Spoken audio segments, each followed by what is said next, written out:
Bienvenidos a este nuevo episodio de Presente.bo. Gracias a WD Studios por darnos el espacio y los equipos para que podamos grabar aquí en Santa Cruz. Hoy día va a ser un día nuevo grabando con Beto y con Gaby. Vamos a tocar varios temas interesantes, pero antes quería preguntarles qué tal la semana, cómo han visto la evolución de este espacio entre primera y segunda vuelta. ¿Qué tal su día? Capaz Beto puede empezar y después va Gaby. Yeah. Pero ha sido una semana muy movida, ¿no? Han habido bastantes noticias sumamente importantes, por ejemplo lo de Cáceres, ¿no? El ex zar antidroga de Evo Morales, que fue casualmente hallado precisamente con una fábrica de cocaína. Por otro lado tenemos los tweets, ¿no? De JP Velasco, que terminó negándose y bueno, ya el daño está hecho, ¿no? El daño ya está hecho y va a ser un impacto bastante significativo en la campaña.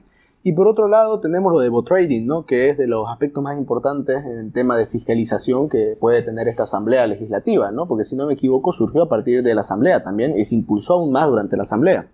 Así que sería ver y hablar esos temas específicamente, ¿no? Lo de bot trading, por ejemplo, es sumamente complejo, ya es un escándalo nacional, todo el país también está hablando de esto, hay personas que ya tienen detención preventiva, hay personas que no quieren ir a declarar, hay el tema, porque la empresa como tal nació en Paraguay, ¿no? Nació jurídicamente en Paraguay y sin embargo no se puede obligar finalmente a la persona, al ciudadana paraguaya en ese caso, a declarar, ¿no? A pesar de que es un caso de corrupción, un caso que compete a intereses del Estado, ¿no? Sí, está complicadito esta semana en temas de seguridad. ¿Tú, Gaby? ¿Qué tal?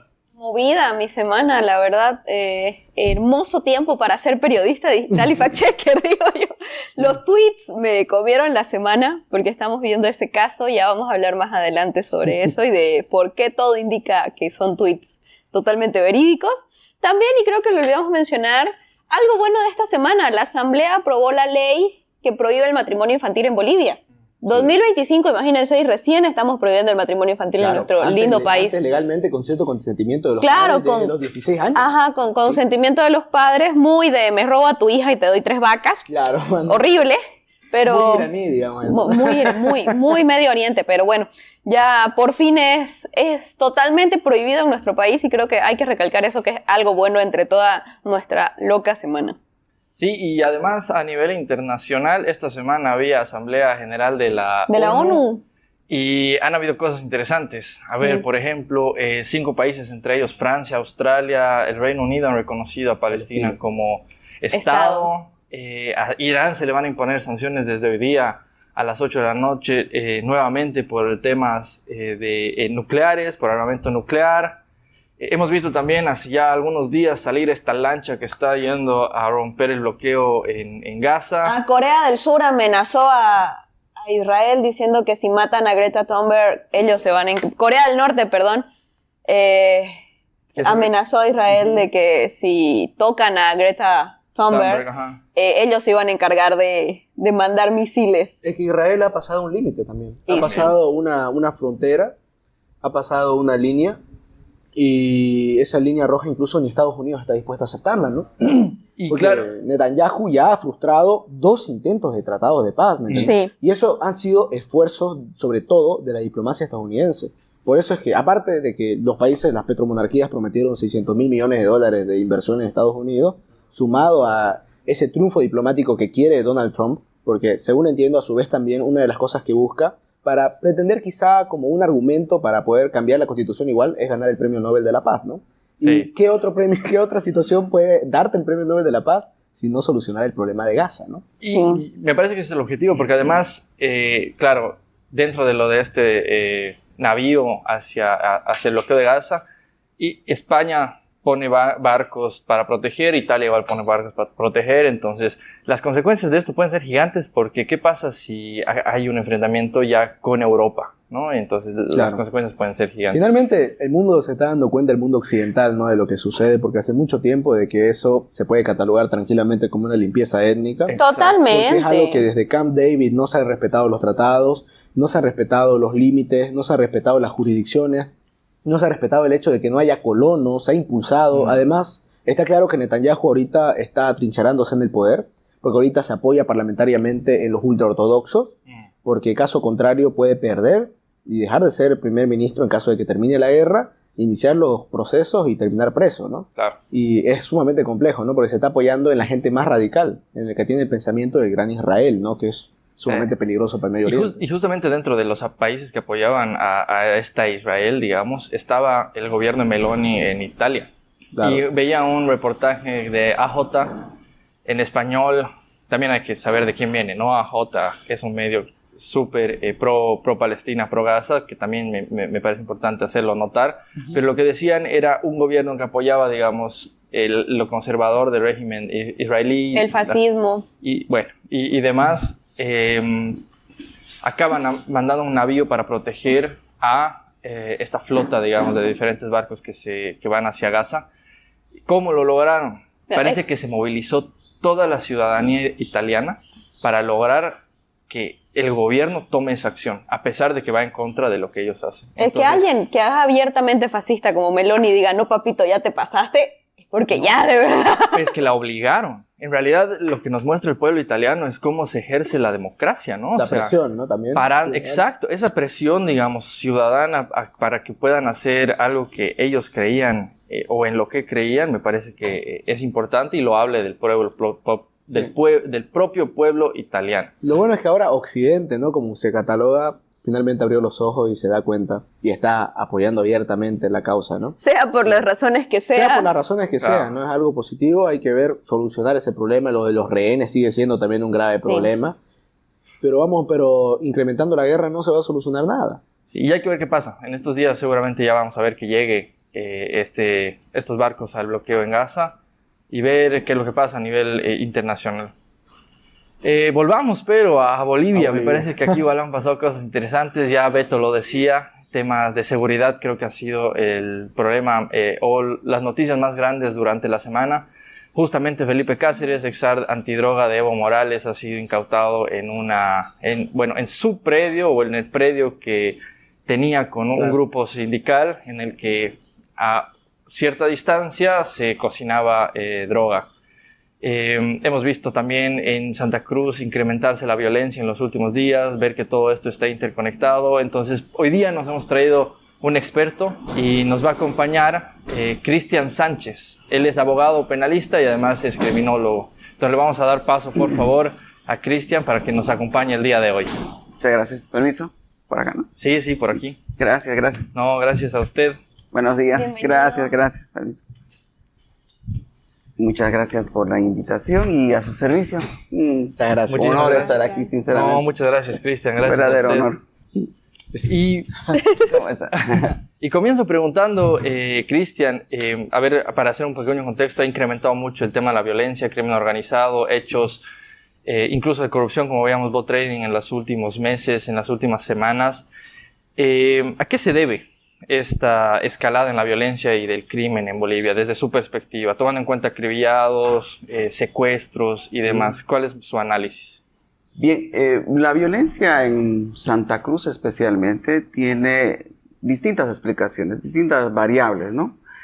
Entre las más llamativas está el hecho de que efectivamente en Bolivia existe una situación en que el crimen organizado transnacional se ha establecido. Bolivia no es solamente un lugar de emisarios o negocios aislados, sino el crimen organizado, insisto, mundial incluso se ha establecido y hace negocios a gran escala, ¿no? Negocios directamente ilícitos como el tráfico de drogas, la legitimación de ganancias ilícitas, el ejercicio de la violencia y otros delitos conexos como el tráfico de armas o finalmente las muertes violentas.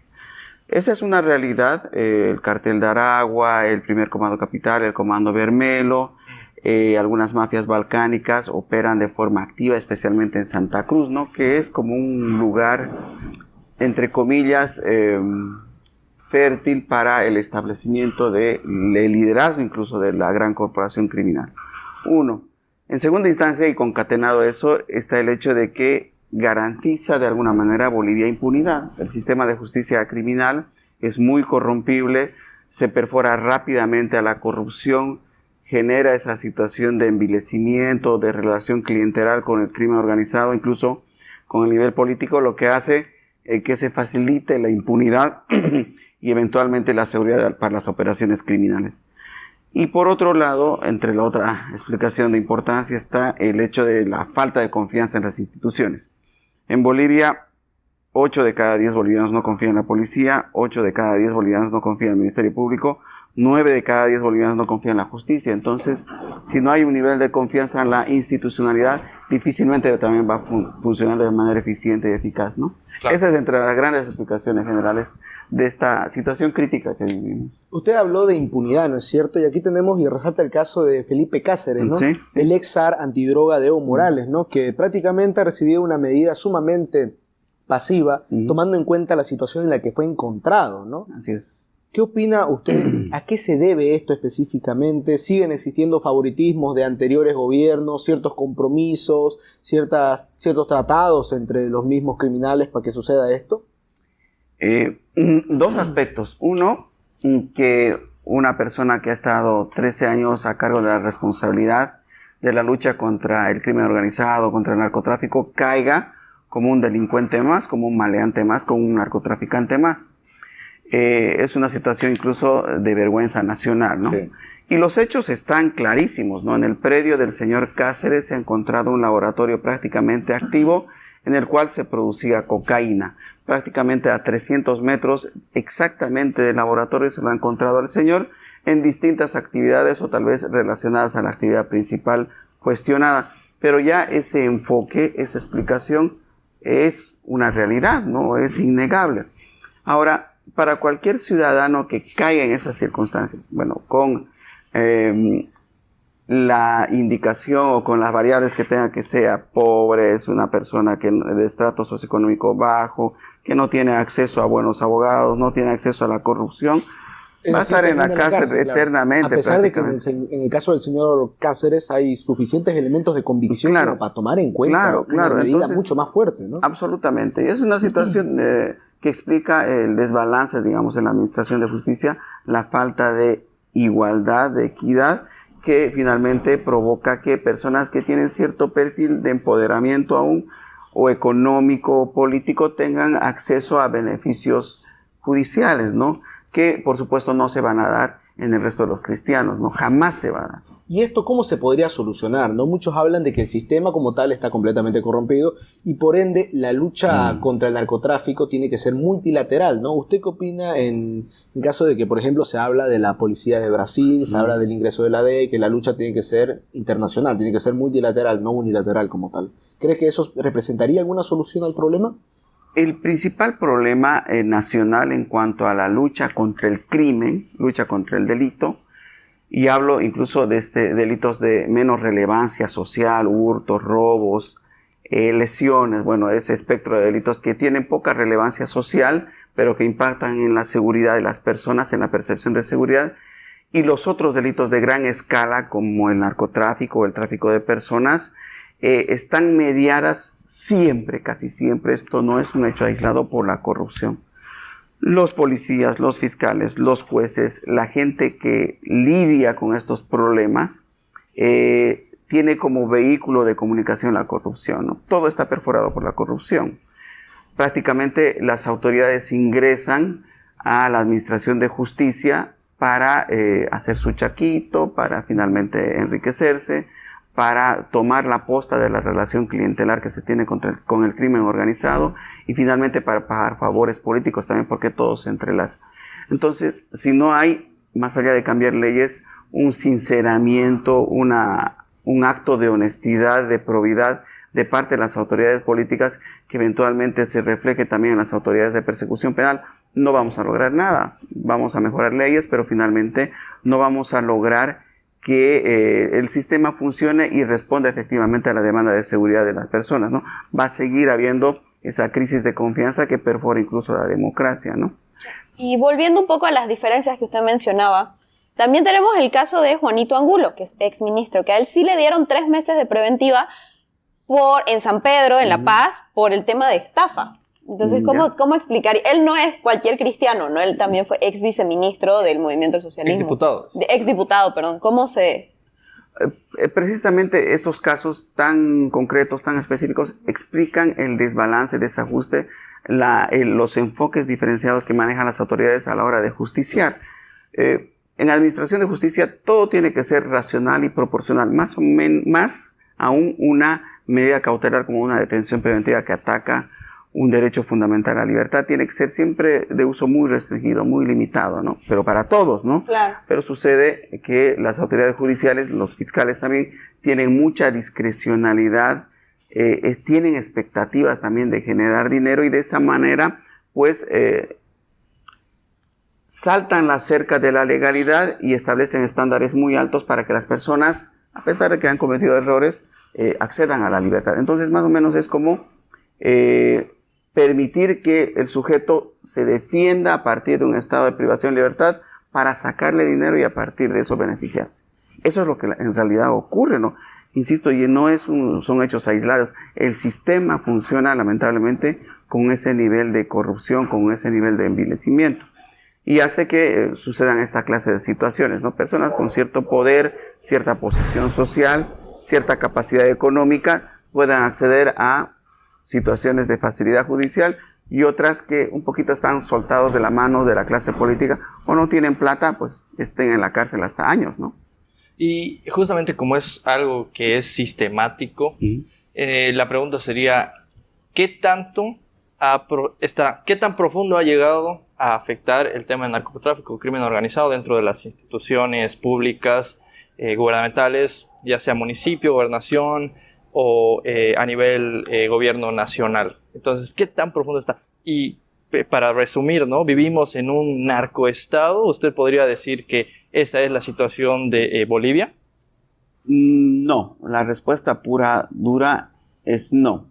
Pero ¿cuál es el estado de la realidad? El estado de situación es que si bien no somos un narcoestado como lo es Haití, lo es Venezuela, que además son estados políticamente fracasados, cuya administración ha sido prácticamente entregada al crimen organizado, o los administradores ejecutivos, legislativos, judiciales se han vuelto criminales derechamente. Ese es un narcoestado. Lo que sucede en Bolivia es que las autoridades a cargo de la actividad política y a cargo de la seguridad y también de la actividad del sistema de justicia criminal se relevan, digamos, en la posición de acceder a la corrupción.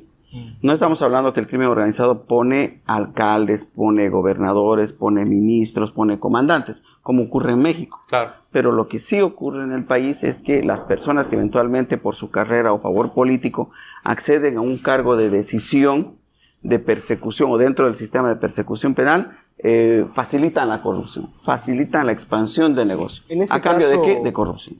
Claro. En ese caso, la diferencia entre ser un narcoestado o ser un estado facilitador de narcotráfico está en si el crimen organizado directamente pone las autoridades o ellos mismos son las autoridades. En nuestro caso, usted señala de que son más cooperativos, ¿no? Claro, una relación de tolerancia dolosa, de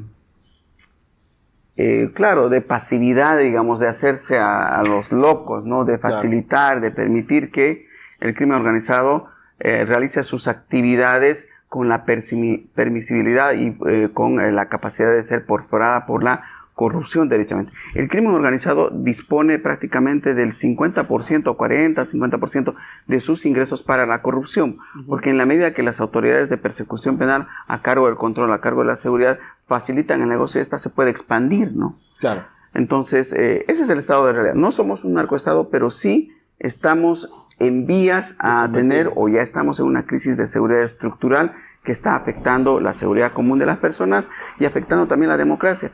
Vuelvo a insistir en el tema de la confianza. En la medida que las personas no confían en la policía, no confían en los jueces, no confían en los fiscales, pues hay un quiebre social, ¿no? Hay un quiebre social que prácticamente empuja a las personas, a las familias, a tomar medidas propias de seguridad, ¿no? Claro, se supone que las medidas de contención tienen que ser las leyes, ¿no? Y en Bolivia, usted como abogado nos puede decir si las normativas son suficientes, son débiles y deberían reformarse, especialmente las vinculadas al lavado de dinero, ¿no? ¿Cómo se combate en Bolivia el lavado de dinero? ¿Es deficiente o es eficiente el combate? Hay dos aspectos en esa pregunta. Las preguntas, muchas felicidades, son muy buenas, ¿no? Gracias. Muy buenas, sí. La verdad, porque abordan temas sensibles y que tienen que ser respondidas desde la academia. Claro. Sucede que en Bolivia la norma del procedimiento, la ley 1008 incluso, que concatena o complementa o especializa el procedimiento, está bien hecha, está bien realizada, porque derechamente no nace, digamos, de la experiencia boliviana propia, sino de la experiencia mundial, ¿no? Son leyes que prácticamente se replican en todo el mundo y son diseñadas para luchar contra el crimen organizado y el narcotráfico. Fundamentalmente el Código de Procedimiento en Bolivia es de carácter o de vocación garantista, rige el principio de contradicción y mediación en la publicidad, o sea, es un código moderno. Pero la distancia, el divorcio entre lo que idealmente plantea la norma versus lo que sucede en la realidad es enorme, ¿no? Claro. Porque la norma no se aplica tanto para perseguir efectivamente los delitos como para garantizar los derechos de las víctimas o de los acusados. Hay un divorcio, insisto, así lo planteaba la profesora María Elena Atar, ella es una gran constitucionalista boliviana, entre lo que establece la Constitución y la ley versus lo que ocurre en la realidad. En la realidad hay bastante corrupción, hay bastante vulneración de derechos, hay vulneración de derechos de las víctimas, hay vulneración de derechos sociales, etcétera, ¿no? Y por otro lado, el tema de la tecnología. ¿Cómo se lucha contra el crimen organizado de manera efectiva y eficiente? Con tecnología. Si no se dota a los policías, a los fiscales y a los jueces también de tecnología, y hablo de programas de uso forense que cuestan, no sé, pues una licencia cuesta unos 20 millones de dólares cada 2 años. O sea, son programas que te resuelven el problema de la legitimación de ganancias ilícitas, te resuelven el problema de la generación de evidencia para cargar responsabilidades, prácticamente resuelven la investigación. En Bolivia todavía estamos en una investigación muy atávica, muy decimonónica. La declaración, la acumulación de antecedentes, remisión del libro de novedades, o sea, una investigación muy pedestre, cuando en países cercanos al nuestro, Chile, Brasil, Argentina, todo se soluciona, digamos, la búsqueda de información de calidad y pruebas a través de medios tecnológicos, ¿no? Todos lidiamos con la tecnología y ahí está la evidencia claramente, ¿no? Pero igual está este tema de que el sistema está colapsado, ¿no? Los fiscales, los jueces están colapsados hasta el tope. Y esto yo lo escuchaba de la fiscal de género, esta Jessica Echeverría, de que deberían existir juzgados especializados para cada cosa, porque por lo que están colapsados no le pueden tomar el tiempo o lo que de verdad se necesita a cada caso. Es cierto, es una explicación que hace la doctora Echeverría, porque el volumen de casos es tan grande que las autoridades son insuficientes. Esa es una realidad. Pero también yo no me despego de la realidad que está casada a esa, que muchas autoridades, no pocas, aprovechan precisamente el volumen, el desorden, la insuficiencia del Estado para beneficiarse de la corrupción, claro, para pedir dinero, para pedir favores. Y volviendo a lo de Cáceres, ahora sí, ¿hace cuánto que no se controla el patrimonio de alguien que está en primera fila en la lucha contra el narco? Lo que debería ocurrir es que cada quien que está en la función pública hace una declaración jurada en la Contraloría, ingresos, egresos, estado de resultados, ¿no? Patrimonio finalmente. Pero ya uno cuando sale, pues no tiene esa obligación, ¿no? No tiene esa obligación. Pero, sin embargo, en la realidad nacional, muchas autoridades políticas que han pertenecido al MAS en los 20 años de gobierno, pues han tenido impunidad. Han tenido impunidad en el sentido de que no se las pesquise, no se las mire, no se las investigue. ¿Por qué? Porque tienen poder. Eventualmente las autoridades se inhiben de perseguir, pesquisar, porque su piso es corto también, ¿no? En la medida que uno toca la puerta de un político o el familiar de un político, pues derechamente lo despiden o le buscan algún problema o lo procesan, ¿no? Con eso lidian también los policías, los jueces, los fiscales. Y de ahí también la falta de independencia que reclama el órgano judicial, porque en la medida que ellos pretendían, o algunos jueces pretendían hacer bien su trabajo, recibían un llamado, bueno, o les instalaban un proceso, o les inventaban casos, o se afectaba a su familia, o les investigaban ellos mismos, ¿no? Entonces, no hay una solidez del sistema para investigar de manera diligente o procesar de manera diligente, completa e integral todos los casos de manera indiscriminada. En algún momento la escuché a Gabriela Reyes decir que había una normativa en la que antes era obligatorio, ¿no?, declarar cierto patrimonio para autoridades, digamos, FELCN y demás. Creo que ya no lo hacen, o capaz la normativa sigue vigente, pero simplemente ya no lo ponen, no lo declaran, ¿no? De hecho, todos los funcionarios tienen que declarar cada año. Ah, ya, ok, bueno. Su patrimonio, sus ingresos, egresos y finalmente los activos, pasivos, ¿no? Y el resultado que haya eso. Pero suele ser nominal simplemente, ¿no? Porque el funcionario público corrupto lo que hace es esconder sus bienes o ponerlo a nombre de testaferros, famosos palo blanco, otros ¿no? familiares, Claro. etcétera, ¿no? Nunca va a exponer derechamente todos sus bienes, ¿no?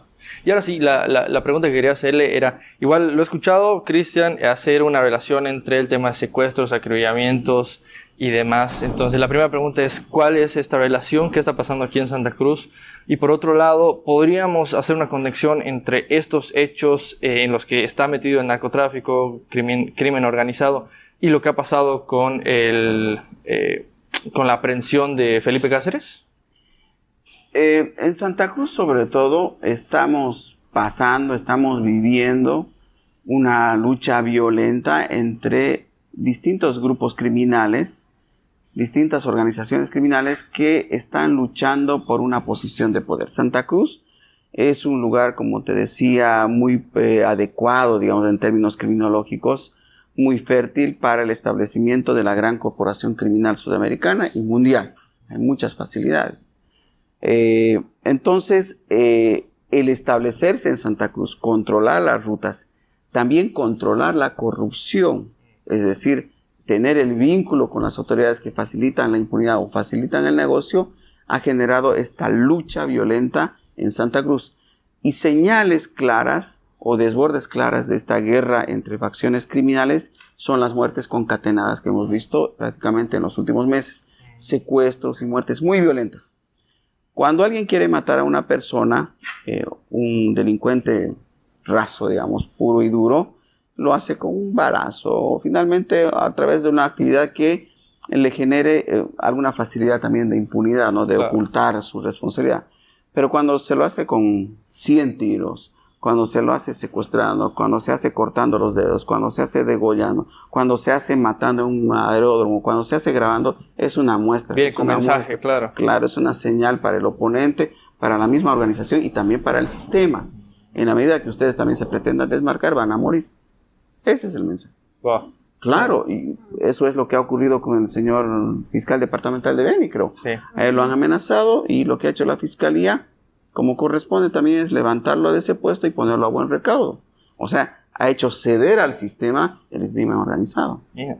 Qué Claro. fuerte, sí. Entonces, ¿qué reforma legal podría llegar a imponerse en Bolivia o qué medida o qué reforma debería hacerse adecuadamente en este mismo momento, inmediatamente, con el fin de cambiar este panorama? No tanto una reforma legal, sino el nuevo gobierno tiene que hacer un sinceramiento, ¿no? Un gran compromiso político, social, institucional, de todos los niveles, donde la sociedad, por supuesto, tenga un rol activo, la sociedad que a veces no se organiza en formas, digamos, muy estructuradas, para que se genere esa vocación de probidad que extrañamos, ¿no? De transparencia. Porque en la medida que no haya ese compromiso institucional y a través de eso también se generen mecanismos de fiscalización, de control interno, de transparencia, no vamos a lograr nada, no vamos a seguir siendo un Estado que prácticamente está entregando a su sociedad al crimen organizado. Y vamos a ver situaciones como las de Guayaquil, en que prácticamente la ciudad ha sido tomada por el crimen organizado y la violencia se ha ejercitado ya contra la misma sociedad, Claro. ¿no? Y las características de Guayaquil son similares a las de Santa Cruz, completamente. ¿Cree que podríamos tener un futuro similar? De hecho, académicamente, desde la academia estamos yendo en ese camino, ¿no? O sea, eso es concatenado, escalonado. Muy bien. Pues muchísimas gracias, Cristian. Ha sido realmente un placer. Creo que ha sido súper informativo para todos. No creo que sea la última vez que nos acompañe. Realmente, muchísimas gracias por estar acá. Ha sido un gusto. No, un honor, la verdad. Muchas gracias. Muchísimas Gracias. Un gustazo. Muchas gracias. Súper, y nosotros nos vamos a quedar acá todavía para hablar un poquito de lo que estaba pasando en la semana. Ya hemos hablado un poco del tema internacional, hemos hablado un poco ya sobre la seguridad a nivel igual nacional. Ahora lo que quisiera hablar sí es de los hechos en la política. Que ahora estamos a puertas de una segunda vuelta y a Velasco le encuentran unos tweets en los que dice que quiere exterminar de deshacerse de todos un mal los momento, collos, ¿no? Un Entonces, mal momento. ¿qué opinan de eso? Wow, terrible, ¿no? Siento que la respuesta no ha sido la adecuada, sinceramente. Según lo que yo entiendo, todavía estamos a las esperas de una respuesta oficial como tal, ¿no? Sin embargo, ya MPAT señaló y negó esos tweets, ¿no? Cuando ya las verificadoras han señalado de que son reales, de que son ciertos, ¿no? Y bueno, para mí la respuesta adecuada hubiera sido admitir el error, decir, pucha, me he equivocado en el pasado, me rodeé de gente que pensaba de esta manera y lamentablemente me vi influido, y decir que no conocí el país en ese entonces y después conocí el país bien y me di cuenta que era una idea sumamente errada, ¿no? Pero admitir, y yo creo que ese cambio y ese sinceramiento hubiera sido mucho más positivo que la negación, ¿no? Sí, totalmente. La verdad, tirarse contra las verificadoras, y esto puede ser muy personal, lo digo como alguien que trabaja en una verificadora y que justo ayer se vio casi quemada en la hoguera por los JP Lovers.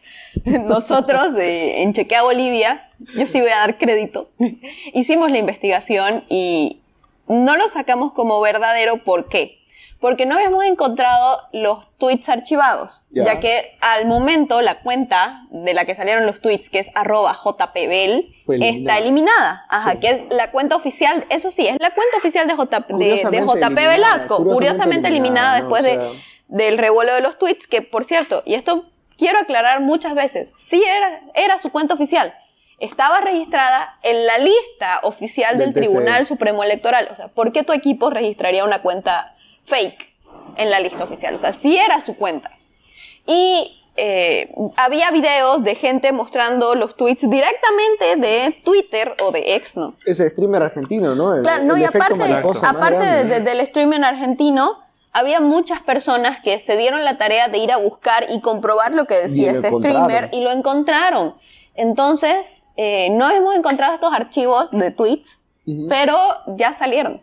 Claro, o sea, como tal, protocolarmente no sería, pero fácticamente ya está revelado. Claro, ¿no? 2 más 2 es 4. Claro, sí. Es imposible negarse, yo creo. Yo me lo imagino al Tuto. No, debe estar tirándole un cabezazo a su pared. Debe estar. ¡Carajo! Así de... No, debe estar botando espuma en estos momentos, yo creo, la verdad. Creo que... Tipo, invertí tanto en clases de oratoria para que este cojudo... No, y menos de un mes, ¿no? Es algo bastante... Claro. Ay, Dios. O sea, es algo... Claro, y sobre todo, estaban flaqueando en el occidente. Sí. Y agarra y sucede esto. No sé, creo que en el alto va a tener 90%, parece. No. O sea, Es peor, claro, porque el occidente ha definido la elección y le estás diciendo... Y estás... ¿qué se llama? Que calificando los querés exterminar. Claro, despectivamente estás diciéndoles claro. que los quieres matar a todos. No puede. Claro, independientemente de lo antiguo que sea el tweet, no deja de generar ese impacto mediático. No, también, y aparte, por más antiguos son de 2010, 2012. Claro, porque hay la posibilidad de que... JP ya tenía 23, 24, es nuestra edad, digamos. Sí, ya sos consciente de las cosas que verdad. decís. Vos tenés 20, sos el más chiquitito de nosotros, digamos. Tipo, ya sos consciente de qué haces, qué decís, qué está mal y qué está bien. Sí. Siento que eso igual de apoyarse en decir, es que era muy pelado, joven, ¿no? inmaduro. Si hubiera tenido no. capaz 15 años. Todavía, ajá, pero ya eras un adulto hecho y derecho. Pero ya eras prácticamente graduado, ¿no? O sea, Sí, exacto. ya eras una persona profesional, titulada, y que digas ese tipo de cosas. Ya eras un adulto, digamos. Ya sabías. Habla mucho. Y ahora el efecto político que pueda tener esto es Es muy fuerte. muy fuerte. Muy fuerte. Sí. En el debate yo estoy seguro de que Lara va a tirarle en cara esto. Obvio. Y hay que ver cómo va a responder JP. JP. Ya lo ha dicho alguna vez Lara, incluso. Ya subió un tweet. Sí, sí. Ya subió un tweet, ¿no? Ya subió, Lara no tiene un TikTok. Twitter. Un TikTok ya subió. Ahora sí, eso es puro TikTok, digamos, ¿no? Sí, exacto. Pero no sé cómo Tuto igual va a responder a esto, ¿no? Él mismo siendo del occidente también, es algo sumamente... O sea, es algo sumamente malo, la verdad. Es algo que ha arrestado muchos apoyos. He visto muchos comentarios que también pueden ser bots, naturalmente. Sí. Pero hay mucha gente que dice, yo apoyé a Tuto y ahora esto te está sucediendo. Veo con qué clase de gente se está juntando. No, pero ¿sabes qué me preocupa? La gente que dice, con más razón voy a votar por él. Claro, Eso me preocupa. Y eso es un efecto más contraproducente. Pero es una minoría, ¿no? Claro, es una minoría, pero eso te hace más daño todavía. Sí. Y podríamos incluso hablar de los medios de comunicación, ¿no? Si gustan, ¿no? De cómo los medios se están comportando. de que... No se ha dicho nada. Claro, no No. se ha dicho nada. Nadie De ha todo esto no se ha dicho nada. Solo algunos medios chiquitos dan la cobertura. Y más ¿no? que todo Claro. digitales. Y las verificadoras, esto se ha viralizado en redes sociales. Y esto va a llegar a todo el país. Así Téngalo que el seguro único que le ya ha llega. dado palestra a JP para hablar del tema fue PAT, como justamente lo mencionaste, que le dio palestra para que él diga no, es falso, todo el mundo está mintiendo. Claro. Y eso habla mucho también de su Exacto. asesoría, ¿no? Ajá. Porque lo primero que uno debería revisar, ponerle si sos candidato ya en un mundo digitalizado, es la huella digital. Sí. Lo que tienes en redes sociales te puede afectar. Eso podría haberlo borrado al inicio de la campaña. Y me No parece sucedía que, eso. exacto, y me parece que la respuesta que han dado, digamos, saliendo en Ha sido muy PAT mala. y después lo que decía Gaby, igual, ni un comunicado. Supuestamente Ajá. van a dar su comunicado entre hoy y mañana, pero ya es tarde para Eso ya es enmendar tarde. errores. O Ya sea, es los tarde. tweets salieron Ayer, ayer, no, antes de ayer, Antes de creo. ayer, ¿no? Ajá. O sea, wow. Y eso, y yo sé, es una irresponsabilidad también.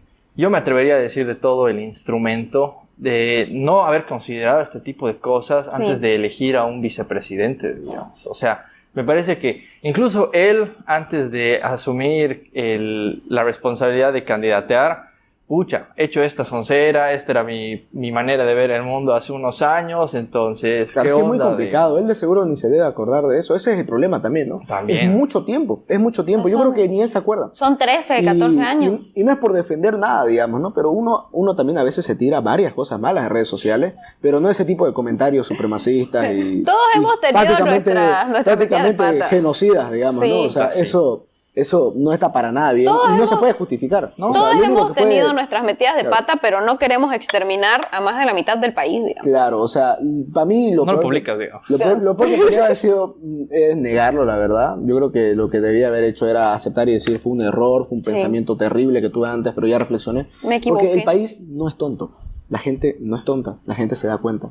Sí. Yo creo fervientemente que la gente se da cuenta. Ay, no sé. Hay un grupo de personas que andan negándose completamente de que esto sea real. No que sé, no sé qué. desde que Hay un grupo trabajo, de personas. desde que trabajo en fact-checking, yo le perdí la fe a la humanidad, Pero hermano. estoy seguro porque de que la mayoría del país sí sabe de que esto es real. puede ser. Y sí se da cuenta de esto. Y esto va a cambiar el panorama político. Bueno, no sé si va a cambiarlo de 180 grados, pero sí va a haber una transformación, ¿no? Especialmente en el voto del occidente, que ya de por sí, como mencionábamos, Tuto ya lo tenía bastante difícil en el occidente, especialmente en el país, ¿no? Hablamos de La Paz, Oruro, Potosí.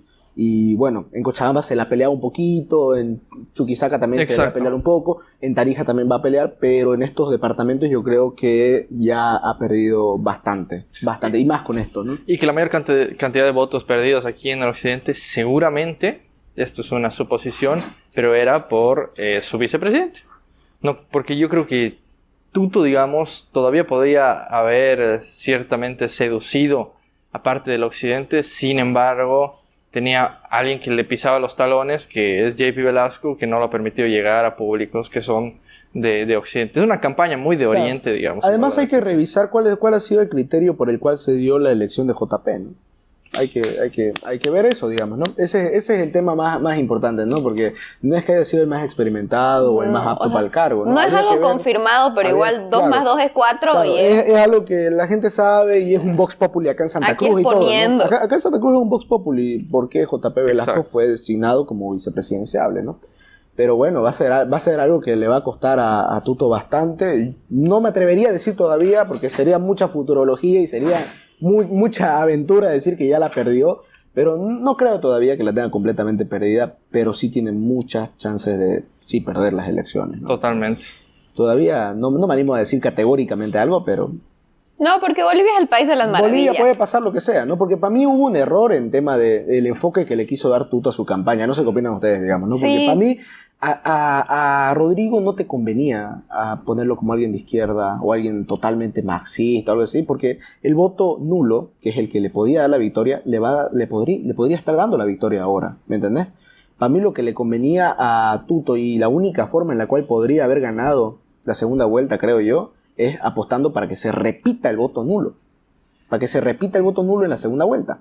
Y eso es categorizando a Rodrigo como un neoliberal, como que tampoco es muy complicado, porque es hijo de un presidente de esa época. ¿Me entendés? O sea, Pero yo creo que muy yo complejo. creo que el Tuto siempre va a tener una imagen de un neoliberal, más neoliberal que el neoliberal que le sigue, Mira, digamos. Yo le decía a mis amigos incluso, ¿no? Yo decía... Comparado a difícil. Rodrigo, digamos, el Tuto siempre va a ser más de derecha. Aparte, Tuto tiene esta imagen que lo sigue de siempre ser jailón, digámoslo así. Hay una de más ser fuerte, yo creo. esta acá que no te hace política de a pie, que es lo que le gusta a los bolivianos. Hay otra que es más fuerte, yo creo, y que es la que le va a perseguir durante mucho tiempo. Hijito de Banzer. Sí, también. Totalmente. Hijito de Banzer.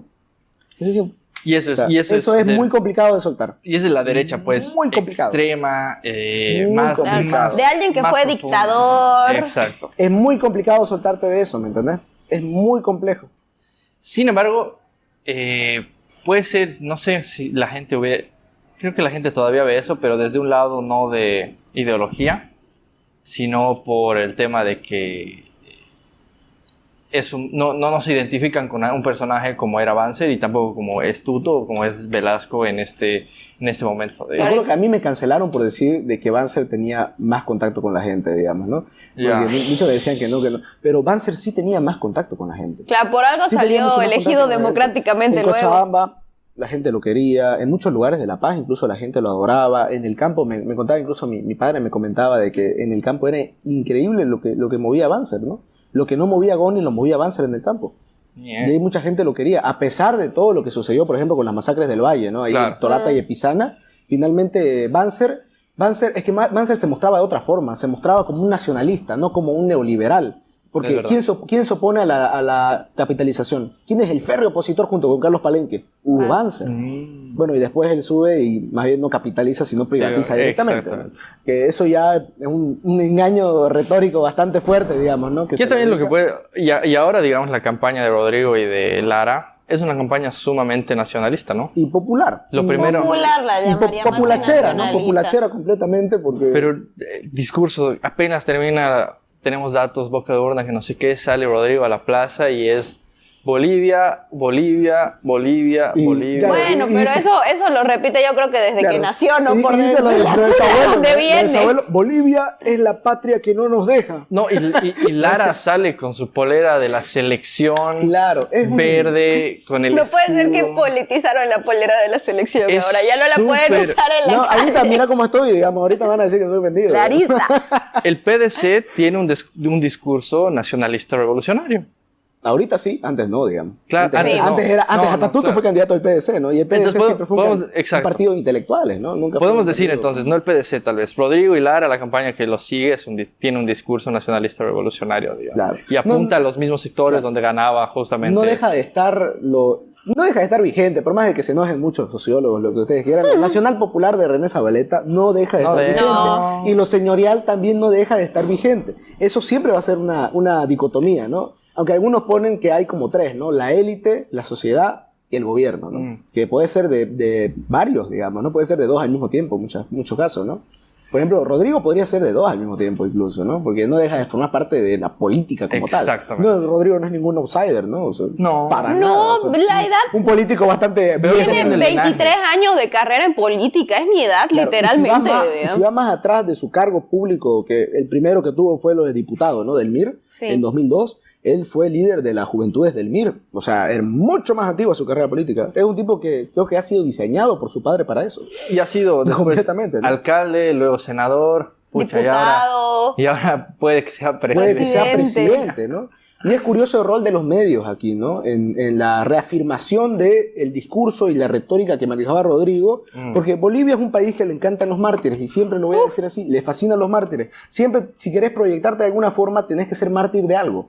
Necesariamente tenés que ser mártir de algo. Algo te tiene que afectar y algo te tiene que hacer una víctima. En el caso de Rodrigo, el caso específico, ¿por qué era visto como un mártir? Era un mártir de los medios, ¿no? Nadie lo quería invitar, nadie lo quería meter en los debates, nadie lo quería meter a los foros, había una full pelea y ahora finalmente parece que no quiere ir, ¿no? Claro. No quiere ir a los medios ahora.